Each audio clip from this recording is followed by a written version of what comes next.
Switching around the IF cans on the GE radio.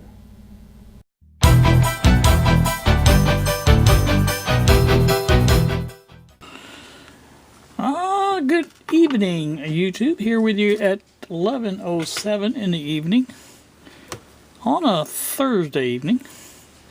This is the start of my little project here to repair the board, or repair the socket, or what do you want to call it. Here's the socket out of there. That's the centerpiece there. But there is there's another one down there somewhere, but this is the one that was missing here. There's that pin 2 right there. Now this one, let's see, the rest of them are in there. It's just they're hard to see, but I'm going to replace it with this. This is just much better situation here.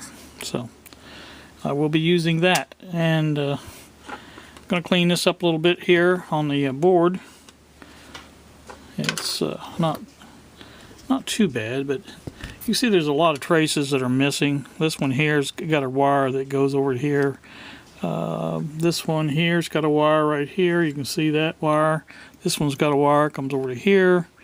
And again, this second pin here goes into the centerpiece and goes over to, I think this is pin 7. They tie together. I'm going to show you that on the schematic, because yeah, let's see what we got here. 12BA6. So this is pin 2 right there. As you can see, it comes straight down through here, ties directly to pin 7. So those are both on the B minus. See this? See the heavy line right here.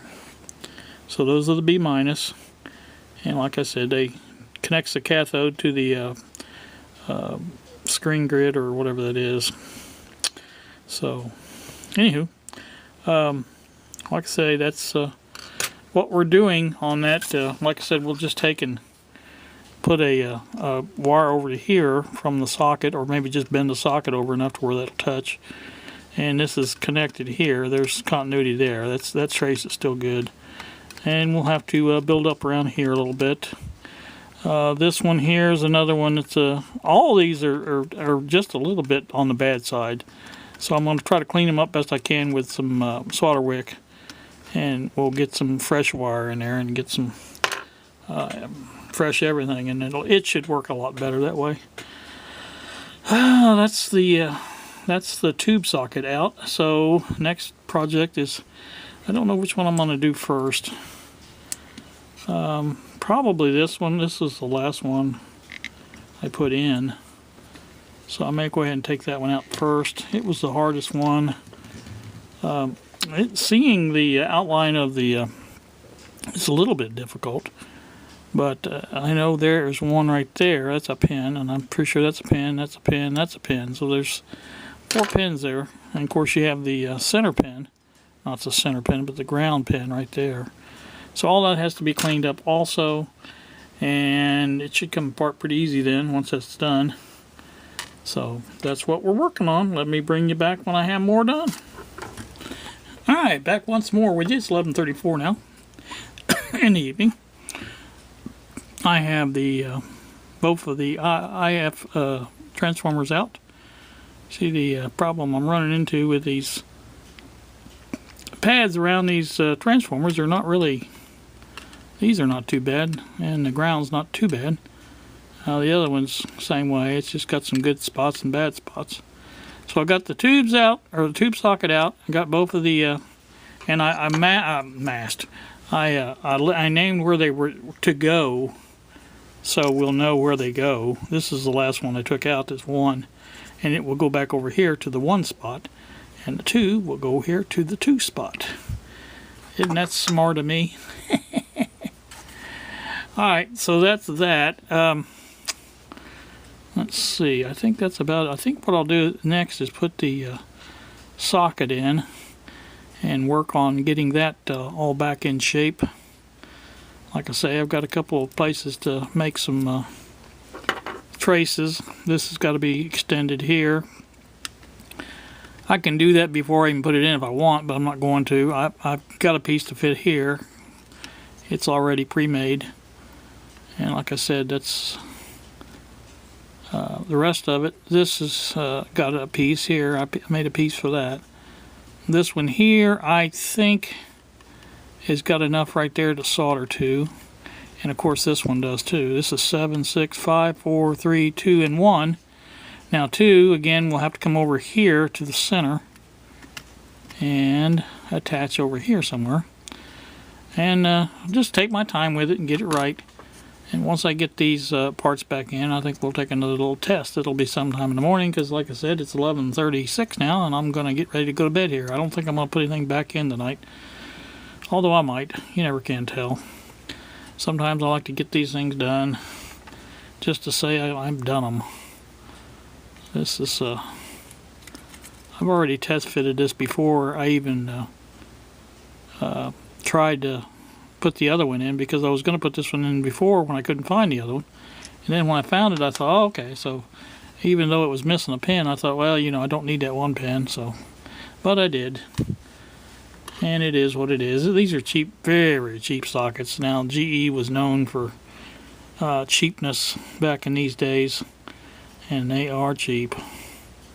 So, anywho, alright, let me get my whatever I'm doing done and come back again later. Okay, it's 12:16 now. Yes, I'm still up. You know me. You guys knew I was not gonna just let this go. I have the tube socket completely in. I have this is pin. Let me count here. This is pin 2, 3, and 4. Now these are the filament wires. You can see trace goes back to the last tube right there and goes over to the next tube here. So that's what those are, and those are in good. This is good. This goes to the IF transformer. No problem there. This is the IF transformer shield soldered in. This is the IF transformer other side soldered in. It's hard to feel that, but anyway, they're all 4 of them are soldered in. They are in like they're supposed to be, and it is 2. So I have the tube socket and the IF can number 2 in. That just leaves the IF can number 1 over here, and I'm not sure when I'm going to do that. Yeah, I know. I might go ahead and try to do it. I don't know. We'll see. But anyway, I just wanted to bring you back and show you that I do have most of it done. That was the pin socket on the number 2 that I told you I was just going to bend over there and touch the middle, which I did. And pin 7, the same way, I just bent it over towards this and soldered it in. Same way with this one. Let's see, this one just comes out this way over here and solders into that. And there was good enough foil left on that to solder. And I am going to double check all the, I've double checked most of them already, but I'm going to double check all of the continuities, make sure everything is connected like it's supposed to be before I even try to fire it up. I did try this one here because I did a lot of solder wick on it. It's still connected really good. So, alright, like I say, let me get this done, and I'll either bring you back in the morning or tonight or something, show you something. I also had to solder this capacitor back in. It's got loose from me moving it out and in, and so it's soldered back in good. So, alright, that's it. Let me bring you back later. Alright, back once again. It is 12:56. I tried this out. It didn't work. It made noise, but it didn't even make radio noises.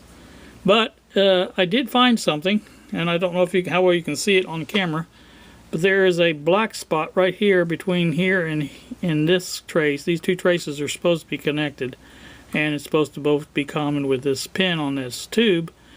Let me show you what it is on the schematic. It's pin 6 on the 12BA6. So right here, that's 12BE6. 12BA6 right here, coming through here. It goes 2 ways. It goes to the IF transformer right here. That's this line right here, and goes off to the. Oops, wrong one. Goes off to the B+. So there's no B plus getting to the tube, and there's no, what do you call it? So no wonder it didn't work. So anyway, this is gonna, I got my soldering iron heating up. I'm gonna go ahead and put a big blob of solder on both of these and run it all together so they're all connected. That should fix the problem, I think.